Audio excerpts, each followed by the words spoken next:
Os impulsos sexuais são uma das forças mais poderosas do corpo humano. Se você perguntar à maioria das pessoas qual é a maior luta que enfrentam, muitos dirão que é na área da pureza sexual. Às vezes, esses impulsos podem se tornar tão fortes que até as pessoas mais poderosas do planeta se tornam escravas deles. E os cristãos não são exceção. Muitos cristãos relatam lutar contra a luxúria e a imoralidade sexual, mesmo depois de serem salvos. Mas a pergunta que muitos fazem é: por que tantos ainda lutam com pensamentos lascivos ou vícios como a pornografia, mesmo após orar e se comprometer a viver uma vida de pureza? Neste vídeo, vou responder a essa pergunta tanto de uma perspectiva espiritual quanto biológica. Vou explicar como o diabo se aproveita do seu sistema biológico e o efeito que isso tem no seu cérebro. Primeiramente, é importante saber que o impulso sexual natural não é, em si, pecaminoso. Sei que durante anos muitos pregaram que ninguém deveria ter esses sentimentos, mas isso está errado e vou te explicar por quê. Ao contrário da crença popular, um desejo sexual saudável é um sistema natural implantado por Deus em todas as criaturas vivas para facilitar seu mandamento de multiplicação.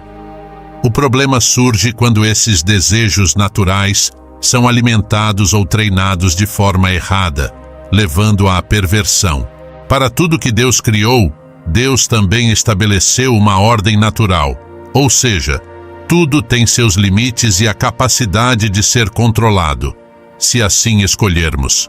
Por exemplo, Deus nos deu o apetite natural para sentir fome e comer, mas também temos a capacidade de controlar esse apetite e escolher não comer, se quisermos.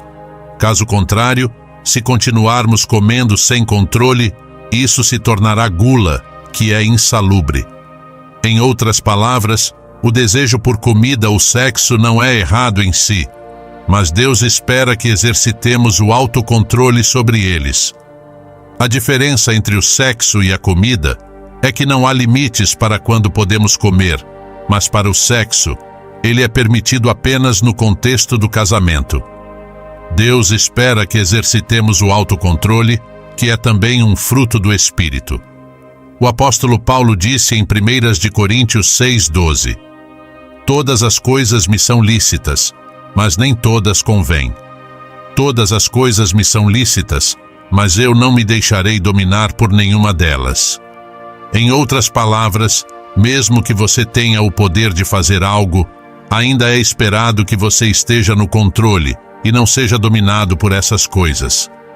Quando seus impulsos naturais se tornam desenfreados, o diabo se aproveita e amplifica esses impulsos ao extremo, de modo que, em vez de você controlar seus impulsos, os impulsos começam a controlar você. Isso é o que leva à luxúria e à perversão. Em circunstâncias normais, quando um homem olha para uma mulher, não deveria surgir nenhum desejo lascivo ou sexual em sua mente. Por exemplo, quando você olha para seu irmão ou sua irmã, sua mente nunca vai nessa direção, porque há uma restrição natural implantada por Deus. Mas, quando esses limites naturais são quebrados, a luxúria se infiltra, e é aí que membros do sexo oposto começam a se ver como objetos de gratificação, promovendo a ideia de que qualquer pessoa pode ser um objeto de gratificação, quebrando os limites que Deus estabeleceu. Você pode estar se perguntando: se Deus me criou com impulsos naturais, por que é tão difícil controlá-los? Mesmo que os impulsos sejam naturais, o diabo pode, em muitos casos, tentar manipular um indivíduo para começar a cobiçar. A palavra luxúria em grego é chamada epitimia, que significa desejar ou ansiar por algo proibido. Quando você assiste pornografia ou olha para mulheres com desejo, você está ansiando por algo proibido. Esse é o papel do diabo: se engajar repetidamente em um comportamento pecaminoso, como assistir pornografia, muda literalmente as vias neurais do seu cérebro. Toda atividade que você faz, seja boa ou ruim, o cérebro tenta criar uma memória dela para lembrar de onde veio o prazer. Quando uma pessoa se envolve em um comportamento viciante como assistir pornografia ou masturbação, isso desencadeia a liberação de dopamina no caminho de recompensa do cérebro. A dopamina é conhecida como a substância química do prazer, pois cria sensações de prazer e satisfação. Com o tempo, ao repetir esse comportamento, ocorrem mudanças no cérebro, onde mais receptores de dopamina são formados no caminho de recompensa. Isso faz com que o mesmo comportamento não produza mais tanta dopamina.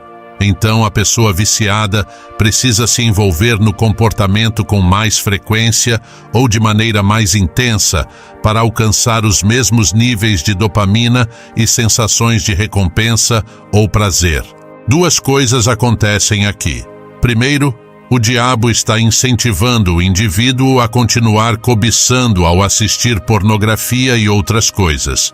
Segundo, o cérebro está sendo constantemente reprogramado e treinado para esperar níveis não naturais de dopamina associados a esse comportamento pecaminoso. Então, há o aspecto espiritual e também o aspecto natural. Quando a pessoa decide parar, isso causa sintomas de abstinência, pois o cérebro se tornou dependente dos picos de dopamina, perpetuando o ciclo viciante, tornando difícil se libertar do vício. A Bíblia diz em Tiago 1:13-15: Ninguém ao ser tentado diga, sou tentado por Deus, porque Deus não pode ser tentado pelo mal, e Ele mesmo a ninguém tenta. Cada um, porém, é tentado quando atraído e seduzido pela sua própria cobiça. Então a cobiça, depois de haver concebido, dá à luz o pecado, e o pecado, uma vez consumado, gera a morte. O problema mais frustrante é que, quando esses indivíduos viciados em pecados decidem se arrepender e quebrar essas correntes pecaminosas, seus cérebros e suas carnes já foram treinados. Mesmo que Jesus Cristo os tenha libertado, seus cérebros, programados de maneira errada, começam a lutar contra eles e exigir que esses impulsos sejam atendidos, mesmo depois de se arrependerem e se comprometerem a viver corretamente. Essa programação neurológica corrompida continua a fazer exigências, porque o cérebro não sabe o que é considerado bom ou ruim. Ele só sabe que se sentiu bem quando certa ação foi realizada. Como esse indivíduo está sob pressão para ceder, Satanás e seus demônios aproveitam essa vulnerabilidade. Então, enquanto o indivíduo foi libertado e os demônios se foram, sua própria carne começa a travar uma guerra contra ele.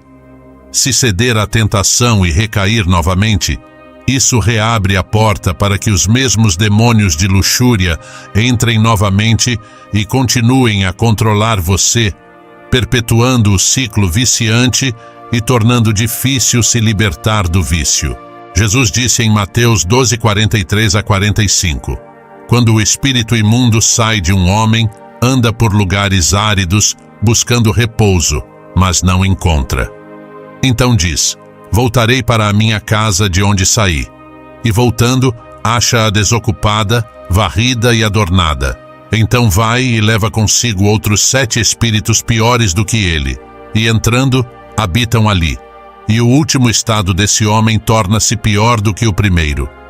Veja que há um lado espiritual para o vício, mas isso não significa que toda vez que você tem um impulso, um demônio está por trás dele. Lembre-se de que o diabo só se aproveita quando você cede.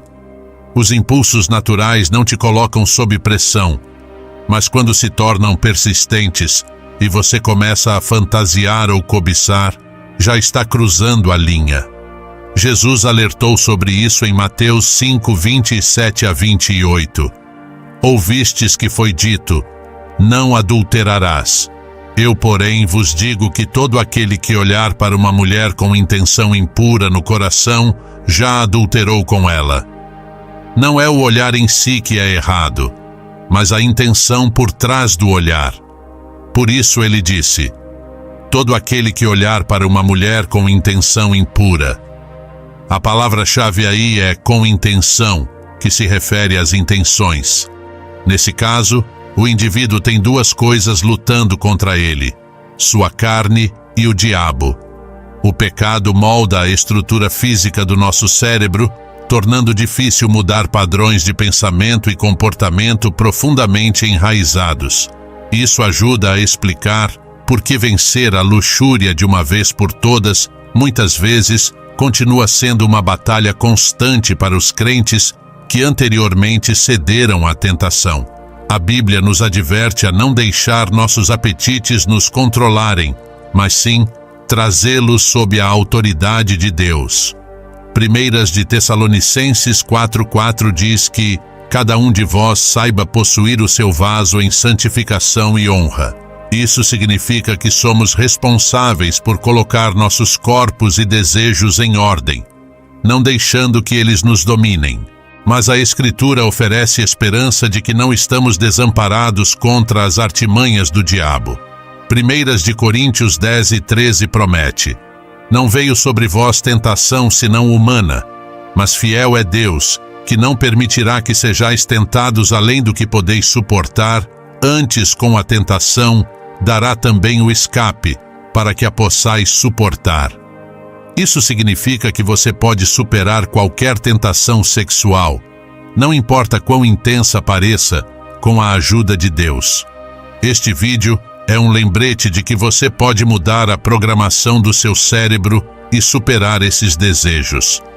A libertação é possível por meio da oração, do jejum e de uma vida cheia do Espírito Santo. Por fim, lembre-se de que não basta resistir ao diabo. Você deve encher sua mente com as coisas de Deus para criar novos caminhos neurais e quebrar o ciclo viciante. Filipenses 4:8 nos dá um excelente conselho. Quanto ao mais, irmãos, tudo o que é verdadeiro, tudo o que é honesto, tudo o que é justo, tudo o que é puro, tudo o que é amável, tudo o que é de boa fama, se há alguma virtude e se há algum louvor, nisso pensai. Ao fazer isso, você estará reprogramando seu cérebro e renovando sua mente conforme a vontade de Deus. Se você gostou deste vídeo, deixe seu like para que o YouTube possa entregar esse vídeo a todos escolhidos no mundo. Compartilhe no WhatsApp e Facebook com seus amigos e famílias. E se inscreva aqui no canal Sabedoria Revelada para mais conteúdos que edificam a sua fé. Vamos juntos nessa jornada de transformação e libertação. Deus te abençoe e até a próxima.